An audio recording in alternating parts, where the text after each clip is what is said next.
કે છે કે વારા પાડે 3 મહિના તમારે ત્યાં 3 મહિના પેલા તો એવું છે. સો નવું એક એડમિશન આવ્યું છે વૃદ્ધાશ્રમમાં, સાંભળો શું કે છે. બોલો બા, શું નામ તમારું? મધુબેન. મધુબેન. શંકરભાઈ. શંકરભાઈ પટેલ. પટેલ છો? હા. ક્યાંથી આવ્યા છો? કડી કરણનગર થી. કડી કરણનગર થી આવ્યા છો. કઈ આવ્યા છો? અહીંયા કઈ આગળ? વૃદ્ધાશ્રમમાં. કેમ આવ્યા છો વૃદ્ધાશ્રમમાં બા? રેવા.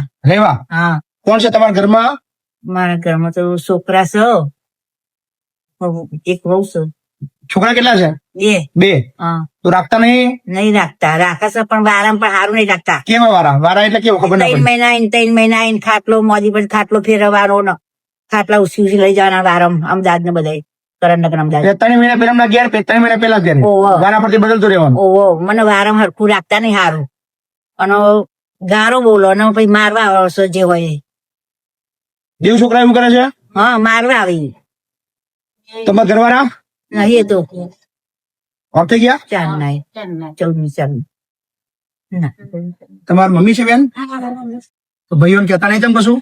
અમે ભાઈઓને કીધું સાહેબ બહુ, પણ એ ના પાડે છે. જયારે એવું તો રે કે વારા જ રહેશે, વારામાં સારું રાખતા નથી. વારામાં જ રહેશે. હા, એવું કે અને દીકરી છે, દીકરી પણ તમારે છે ને નોનપણમાં તમારે વારા પાડવાના હતા.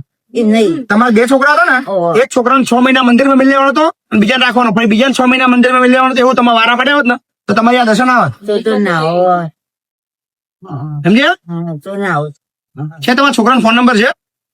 આપણ ભીખાભાઈ બોલો છો?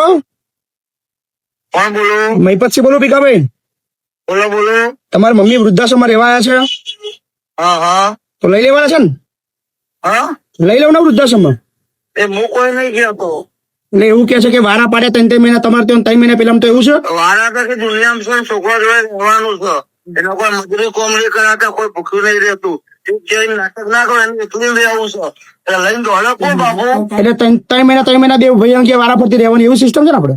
હા, તાર પછી 2 ભાઈઓ છે, છોકરા જોડે રહેવું પડે. 3 મહિના પેલા નતો ને 3 મહિના તો રહેવું જ પડે. બરાબર, વાત સાચી છે. ઘરે વાલે 80 વર્ષે એકલી રહેવું છે. બરાબર. 5,000 રૂપિયા ખર્ચા કરી લઈને દોડે કોણ પાછળ એના? સાચી વાત છે. મગજ નહીં સાહેબ. ના ના, એ બુદ્ધિ વગરના છે, વાત સાચી છે. હા, એના મુઠ્ઠી નહીં આખી તૈયાર લ્યો. સાચી વાત છે. રક્ષા કર્યા 20 વર્ષ તો એનું કીધું નહીં કરવાનું. એ કે મને અલગ અલગ છે કઈ દઉં એકલી દઉં તો હવે કોણ સાહેબ? સાચી વાત છે. ના દોડાય, થોડું દોડાય. બધી મરી જાય, આપણે શું લેવા દેવા?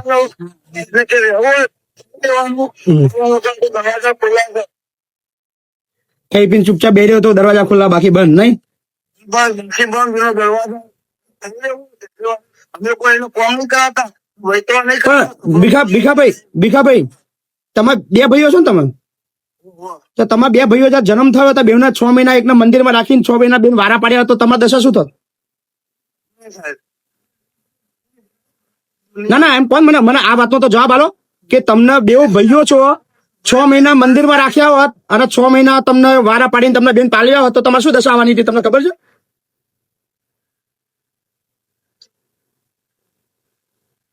પણ એમને માના વારા ના હોય, માના આખી જિંદગી મસ્ત રાખવાની હોય મારા ભાઈ.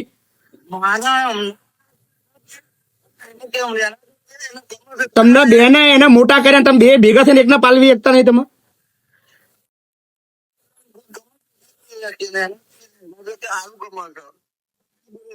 કોઈ વાંધો નહીં. તમે મારે ત્યાં વૃદ્ધાશ્રમમાં લઈ લો છો ને ભીખાભાઈ? સો આ છે દુનિયા. અને આ વિડીયો એટલા માટે બતાવીએ છીએ લોકોને ખબર પડે કે લોકોની માનસિકતા કયા હદે વધી ગઈ છે. આ એક માએ 2 છોકરાને મોટા કર્યા અને 2 છોકરા થઈને એક માને પાલવી શકતા નહીં. શરમ આવી જોઈએ 2 દીકરાઓને. આ જેમની પણ માં છે, શું છોકરાનું નામ શું છે? ભીખાબેન. બીજું નામ? મહેશભાઈ. આ તમારા મમ્મી વૃદ્ધાશ્રમમાં છે, અમે તો રાખી લઈશું, કોઈ ચિંતા નહીં. પણ તમને થોડું પણ શરમ જેવું હોય ને માનવતા જેવું હોય તો લેવા આવજો, વારા બંધ કરી દેજો. બાકી ભગવાન તમારો વારો પડશે ને તો તમારી વારી બધી પૂરી થઈ જશે. શું કોઈ વાંધો નહીં બા, આરામથી રોઈ, હા ને, કોઈ ચિંતા ના કરશો. હા.